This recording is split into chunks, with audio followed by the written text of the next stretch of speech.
Bonjour à toutes et à tous. Toutes les semaines dans VFC Inside, nous vous faisons vivre la vie du club par celles et ceux qui la font, mais aussi maintenant par celles et ceux qui l'ont faite et qui la font encore. Et qui de mieux qu'un gardien emblématique du club durant les saisons 90-93 et 96-2000 pour en parler. En 92, on l'a même surnommé la génération dorée. Enfin, c'est pas moi qui le dis, c'est Johan Godin, le directeur général du club de Valenciennes.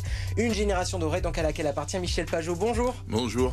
Merci d'être venu, d'être avec nous en plateau. C'est gentil à vous. Ça vous fait quoi quand on vous dit que vous êtes de la génération dorée? Ouais, ça fait plaisir. Ça veut dire qu'on a marqué un petit peu notre image au club. Donc c'est vrai que c'est bien, mais bon, voilà, c'est du passé.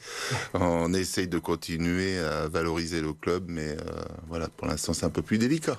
Oui, un peu plus délicat, mais vous êtes là pour valoriser le club. Voilà, tout à fait. Et on va parler un peu de ce passé quand même, parce que donc vous arrivez donc en 90 à Valenciennes, et vous arrivez d'Angers. Et pourtant, dans la proposition, vous aviez le choix ensuite entre Bastia, Le Mans, Metz. Comment ça s'est décidé, ce choix de venir dans le Nord? Tout simplement, c'est que Le Mans et Metz ont trouvé un autre gardien. Et comme moi, j'étais assez jeune, j'ai commencé quand même à 18 ans à jouer en pro. Et après, il restait Bastia, où le président me voulait, mais pas l'entraîneur, malheureusement.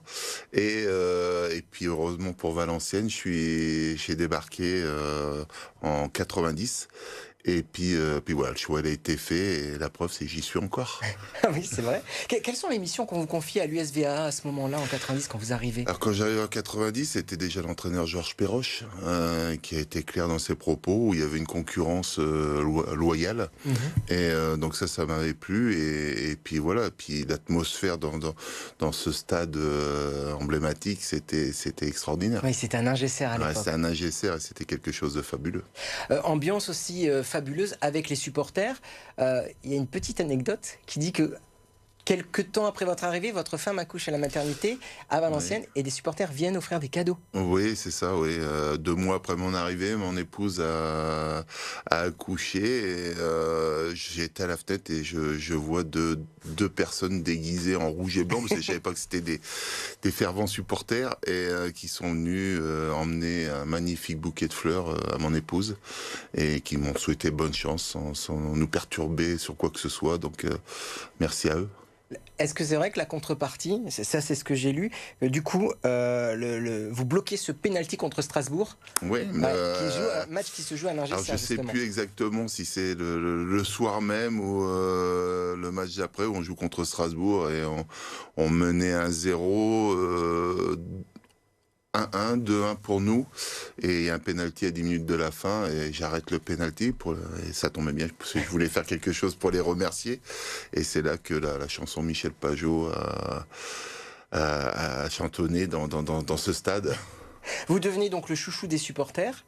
Et ce qui est, alors, je vous fais un peu la moue. Ouais, non, chouchou, c'est comme j'ai dit, c'est un ensemble, c'est toute une équipe qui avait vraiment ce club dans leur cœur, et on devait se battre, se mettre minable, comme on dit dans le football, pour remercier ces fameux supporters. Parce que c'est amusant, c'est pour ça que je vous dis que vous êtes le chouchou des supporters. Aujourd'hui encore, dans l'équipe actuelle, c'est Jean Louchet qui est le gardien, qui est aussi le chouchou des supporters. Alors est-ce que gardien à Valenciennes, c'est forcément un petit statut supplémentaire et donc peut-être une pression supplémentaire aussi?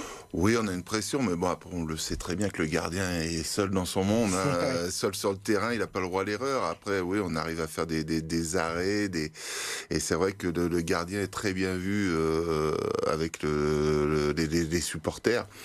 Peut-être parce qu'on est un peu plus près que les autres, mais non, franchement, oui, c'est des beaux moments. J'ai côtoyé Jean Louchet aussi, c'est une superbe personne, donc voilà, franchement, ça rentre dans l'optique du club, quoi, des générations comme ça où les gars ils sont à 100% pour leur club. Alors, comme vous m'avez dit que vous n'êtes pas vraiment le chouchou, vous avez fait la petite moue rigolote, et vous me dites que c'est tout un ensemble. Si quand même je dis que dans cette période 90-93, vous êtes un peu dans ce cas-là, une des pièces maîtresses de la montée en D1, ça vous... Oui, je pense que oui, j'ai fait partie, j'ai fait quelques petits arrêts qui ont peut-être sauvé pour la montée, mais bon après, voilà, comme je dis, c'est vraiment un ensemble, et c'était vraiment une épopée extraordinaire, quoi. Alors, épopée extraordinaire qui s'arrête en 93, fin 93, puisque vous avez encore un an de contrat, mais pourtant, vous apprenez que vous ne serez plus gardien de l'équipe. J'ai pas appris. Vous l'avez découvert, pardon. Je l'ai découvert en allant à la reprise après mon futur licenciement, parce que j'étais pas au courant. Et donc j'ai pris mon sac, je suis arrivé au stade et on m'a interdit de rentrer au stade. Donc là, vous rongez un peu votre frein, vous attendez, et puis il y a un match en Mauritanie qui change tout parce qu'il va décider d'un changement. Vous allez quitter le nord pour aller encore plus au nord, en Écosse. Comment ça se fait ? Alors après 8 mois d'attente, parce que mon contrat était toujours valable au niveau de la Fédé, de la Ligue, il a fallu trouver quelque chose d'autre, mais ce contrat m'empêchait d'aller jouer à l'extérieur. Je parle à l'extérieur dans un autre club. Et c'était un papa d'un joueur amateur qui a voulu faire plaisir à son fils et qui nous a emmenés avec l'UNFP en Mauritanie. En Mauritanie, match Mauritanie. Et donc il y a eu une petite revue sur France Football. Et puis il y a eu un petit article sur moi et de là il y a eu des clubs qui sont intéressés. Mais c'était difficile parce que j'avais pas ma lettre de sortie qui me permettait d'aller voir ailleurs. Alors, pourtant, vous allez quand même pouvoir aller ailleurs. Vous allez donc au niveau de l'Écosse des Dundee United. Oui. Vous allez jouer contre le Dundee FC, le voisin. Les Dundee United, vous voulez pas totalement, on va le dire comme ça. C'est toujours la même histoire. Il y en a un qui vous veut, un qui vous veut pas. Oui, l'entraîneur me voulait, pas le président. Voilà. Et donc, est-ce que c'est vrai, vous allez traverser la rue et vous allez signer chez les voisins en face? Oui, tout à fait. Et c'est lors d'un match avec la réserve et avec l'équipe réserve où j'ai fait un gros match. Et ils m'ont demandé de venir faire un essai chez eux. Je devais signer tout de suite et ça s'est fait une semaine après parce qu'ils voulaient me voir quand même avec l'équipe première. Et donc voilà, j'ai montré mes compétences et ils ont voulu me faire signer tout de suite. Alors c'est quand même un foot plus rude. Oui. Plus rude, les coéquipiers qui vous font pas de cadeaux, les adversaires aussi, la police qui va débarquer chez vous également. Sans mauvais jeu de mots, c'est un peu la douche écossaise. Oui, elle a été froide dès le début parce que dans le vestiaire, il y avait tous les joueurs qui étaient pour le gardien écossais. Et moi, je me retrouvais tout seul avec Morton Vitrog, un Danois qui parlait un peu français. Parce que j'ai débarqué, je parlais pas trop anglais. Donc, puis là-bas, c'est l'Écosse, donc c'est encore plus différent. Et donc après, à l'entraînement, ils ont vu que j'étais au-dessus du gardien écossais. Et après, il y a eu les supporters à convaincre parce que c'était pas évident. Le premier match, on perd 2-0. Je peux rien faire sur les 2 buts, mais bon. Et puis après, oui, j'ai été élu l'homme de l'année du club l'année suivante. Vous devenez donc là aussi le chouchou des supporters. Ouais. À tel point qu'il y aura même un hymne qui va être créé pour vous aussi. Alors il y en avait un à GCR, il y en aura un donc qui est dit un peu sur l'air de Cantona. Oui, comment dire, Eric Cantona. Lui c'était Oua Cantona et moi c'était Ou Pago. Ils avaient du mal à dire Pajot. Donc voilà, c'est une petite anecdote, mais qui font que voilà. Et j'y suis retourné il y a 2 ans par biais de mon fils qui m'a offert mon cadeau de Noël de repartir dans le club. Et dès qu'ils ont vu sur les réseaux sociaux que je venais, ça a été un truc extraordinaire. Ils m'ont accueilli comme si j'avais jamais quitté le club, quoi. Et c'est des moments qui marquent à vie. C'est comme AVA, c'est des moments qui marquent à vie. Alors comme AVA, merci, la transition est toute trouvée. En 96, vous retournez à AVA. Vous revenez et vous allez participer à la reconstruction du club. C'est ça qui est très important. Vous avez quoi comme souvenir de cette période 96-2000 de reconstruction ? Je vais dire les mêmes moments qu'avait en D1, quoi, surtout la Ligue 2, D2 à l'époque. La D2 à l'époque, oui. Et là, on se retrouve avec une bande de copains qui vont tout faire pour faire remonter ce club.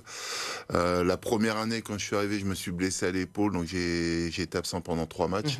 On fait 3 défaites et ça nous pénalise, je pense, sur la montée. Et la deuxième année, on finit avec 24 points d'avance et j'ai retrouvé, c'est vrai qu'à un niveau en dessous, mais les mêmes joueurs, la même envie, le même but pour aller chercher ces montées. Même sensation que la première période, en fait. Ouais. Et puis le public qui était là, on tournait quand même à 7000 personnes, quand même. Et le club qui a changé de nom entre-temps, qui est devenu tout à fait, le VFC. avec Bernard Moreau qui est venu me chercher, et c'est même Patrice Cuvillier qui est venu me chercher chez des amis. J'étais arrivé à 23h, à 11h, on frappait à la porte de chez mes amis pour revenir signer au club. Aujourd'hui, vous êtes membre de droit de la section des anciens joueurs de Valenciennes. Ça vous fait quoi de retrouver de temps en temps ces anciens coéquipiers pour faire des matchs de gala, on va le dire comme ça? Ouais, maintenant avec toutes les blessures et les petits problèmes qu'on a à droite, match de gala, des anciens siens. Mais non, c'est toujours un plaisir de se retrouver. On se retrouve de temps en temps aussi au Hainaut pour voir le match et on discute souvent avec les anciens. Et voilà, ça fait toujours plaisir de se retrouver et puis de se dire que le club véhicule quand même un petit peu les anciennes VA parce qu'on avait perdu ça les années 2000 où on n'existait plus. Donc maintenant, c'est vrai que c'est revenu et tant mieux. Vous entraînez toujours des gardiens aujourd'hui à l'académie, c'est ça? Oui, je suis à l'académie d'Améen Perkis et on gère 40 gardiens, donc le lundi et le jeudi, dans un petit club à Prézot qui nous prête gentiment leur terrain synthétique. Et donc voilà, on gère des gamins de tout âge, de 8 à 22 ans. Donc voilà, on reste dans le milieu et c'est vraiment notre poste qu'on adore. Ouais, et puis voir aussi de nouvelles générations apparaître, c'est les faire croître, évoluer. Voilà, évoluer, voir quand on a des enfants de 8 ans et qu'on les voit maintenant, j'ai une fille, parce qu'on fait les filles aussi, de 10 ans et maintenant qu'elle a 21 ans, que j'ai eu à Saint-Amand et puis maintenant elle est encore à l'académie avec nous et ça fait plaisir parce qu'on voit l'évolution, donc on n'est pas encore si mauvais que ça va. Non, c'est au contraire. Une dernière question très rapide, vous avez joué en 83 au sein de l'équipe de France Junior, oui. Avec un certain Christophe Galtier que les Lillois connaissent bien. Vous gardez quoi de cette période avec l'équipe de France Junior? Les frissons de l'hymne quand vous êtes dans le stade la première fois? Oui, c'est pas l'hymne de la Marseillaise. Oui, c'était à Martigues, il y a le premier rendez-vous avec le maillot tricolore, c'était contre le Portugal. Et c'est vrai que quand il y a l'hymne national, donc Christophe Galtier faisait partie. Et c'est vrai qu'on a vécu aussi des bons moments. On a gagné le tournoi de Cannes à l'époque. Et c'était le suivi de ce qu'on espérait en tant que joueur, de porter au moins une fois ce maillot de l'équipe de France. Et malheureusement pour moi, ça s'arrêtait avant les espoirs parce que je ne jouais pas en pro à ce moment-là. Et puis en espoir, il faut jouer au moins en deuxième division à l'époque. Ouais. Donc c'était ça, mais bon, c'était un super moment. Il ne faut pas regretter, il faut toujours positiver. Absolument. Merci beaucoup, Michel, d'avoir positivé avec nous. C'est très gentil et de nous avoir raconté vos beaux souvenirs. Et maintenant, bien, direction la conférence d'avant-match, bien entendu, avant la réception donc de Sochaux ce soir au stade du Hainaut.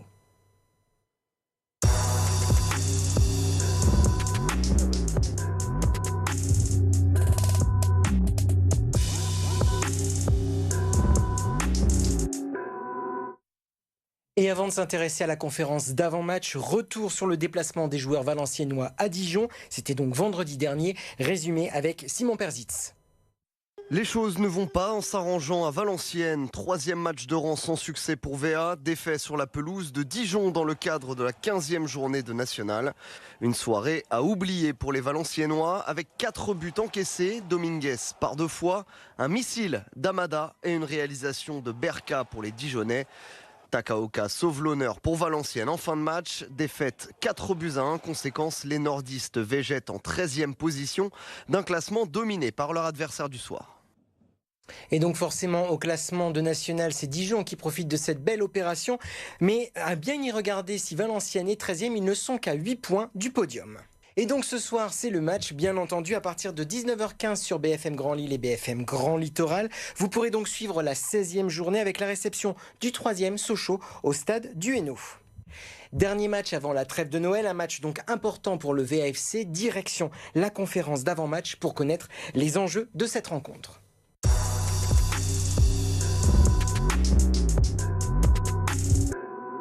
C'est pas facile. C'est une vraie gifle qu'on a reçue, totalement justifiée de par l'ampleur du score. On essayait déjà de remettre les têtes à l'endroit, parce qu'évidemment, dans des moments comme ça, non seulement il y a les résultats, il y a la situation, et donc il y a la perte de confiance. Parce qu'ils ont bien vu qu'on avait à peu près touché le fond, donc malgré ça, il faut rester debout, il faut essayer de repartir. Et puis, écrire une autre histoire dès demain.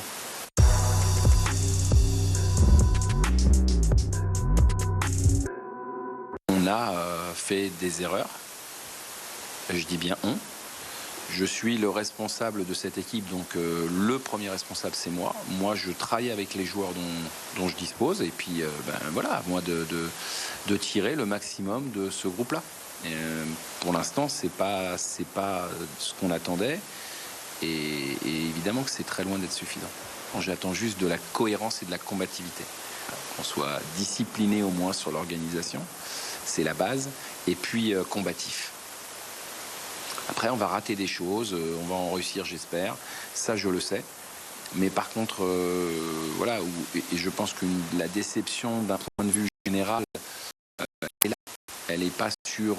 oui, bien sûr, on aimerait que nos joueurs brillent, mais on aimerait aussi tous qu'on sorte de là en se disant, bon, on est battu plutôt plus fort que nous, ok. C'était le constat du match de la semaine dernière. Mais il faut qu'on sorte qu'avec ce constat-là, quoi. Et que malheureusement, on n'a pas que ce ressenti-là. Et l'autre ressenti fait beaucoup plus mal.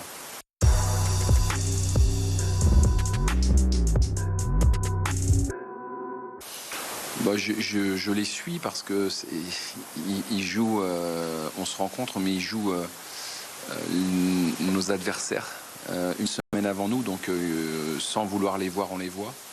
On les a regardés d'un peu plus près, mais c'est une équipe qui est bien équilibrée, qui a un style, avec des joueurs qui sont, je dirais, bien à leur place, bien à leur poste, ce qui fait une équipe tout à fait cohérente avec une identité un peu plus technique sur le jeu. Hein, des garçons qui maîtrisent bien leur poste, leur jeu. Donc c'est une équipe qui est là où elle doit être pour l'instant.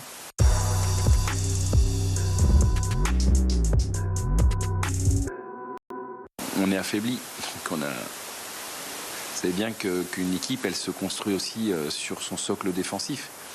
Bon, on a 0 défenseurs centraux. Au bout de 20 minutes à Dijon, on perd notre dernier défenseur central d'expérience. Donc tout ça, c'est pas fait pour aller dans le bon sens, il faut bien le reconnaître. Là, on va démarrer avec une charnière centrale, c'est totalement inédit, c'est totalement improbable. Mais voilà, et puis il faut que ça tope contre Sochaux.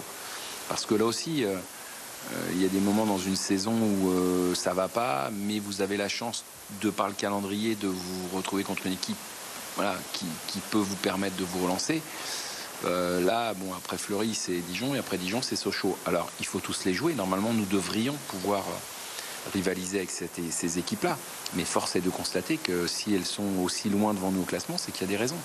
Voilà, c'est tout. Et que les raisons, c'est qu'on n'est pas au niveau, en tout cas, de ce qu'on attendait. Voilà, tout simplement.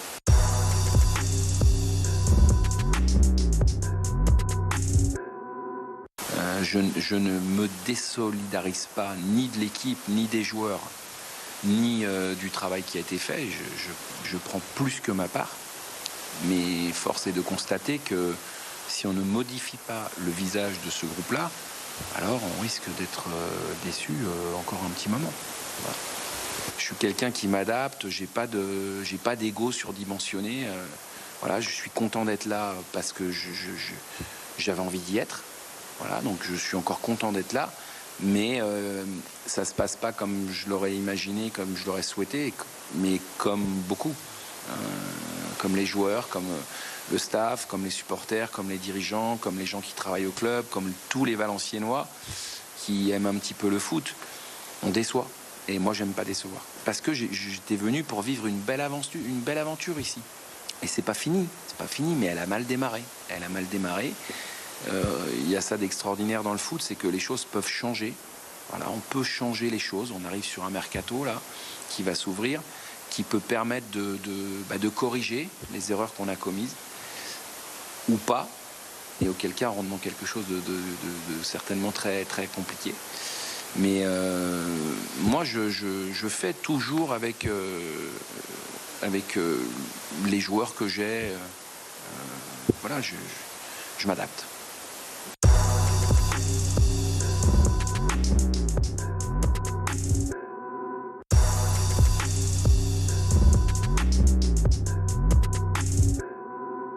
cherche à aller faire un bon résultat contre une bonne équipe de Sochaux, en espérant gagner le match et faire plaisir aux supporters pour remonter au classement. Déjà, on a beaucoup travaillé sur l'aspect défensif, parce que la semaine dernière, on est parti à Dijon et vous avez bien vu le résultat, sur une défaite 4-1. Et comme j'ai dit, on a beaucoup travaillé sur l'aspect défensif, en espérant aller faire un clean sheet et faire un bon résultat. On n'a toujours pas gagné une équipe qui est devant nous au championnat. Donc demain, ça serait le moment de gagner contre Sochaux, une bonne équipe. Et voilà, de faire mieux en deuxième partie de saison.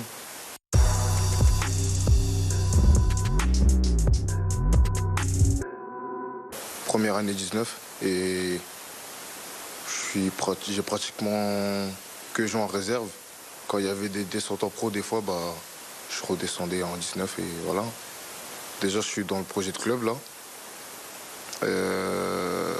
Ouais, c'est de faire un maximum de matchs en professionnel.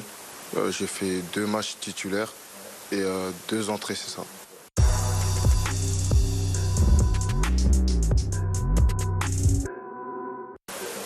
Je suis très très concentré, surtout que le coach me fait confiance. Il sait que je suis un jeune joueur. Les anciens me donnent beaucoup la confiance et c'est ça qui me motive encore plus. Ouais, c'est ça. Après les matchs, avant les séances, pendant le match, même souvent, on va dire, dans le quart avant le match, il me donne des petits conseils. Et voilà. Ah non, je suis demandeur. Justement, c'est ça qui me fait progresser. J'ai besoin de ça, d'expérience. Je suis encore un jeune joueur, donc je pense qu'ils connaissent le milieu du football mieux que moi.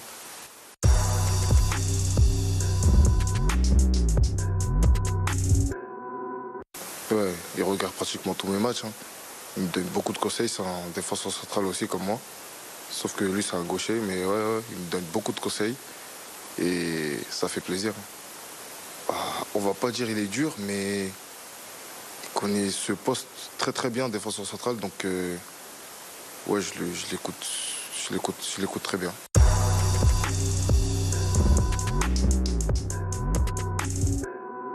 Ce soir donc à 19h30, Valenciennes reçoit Sochaux.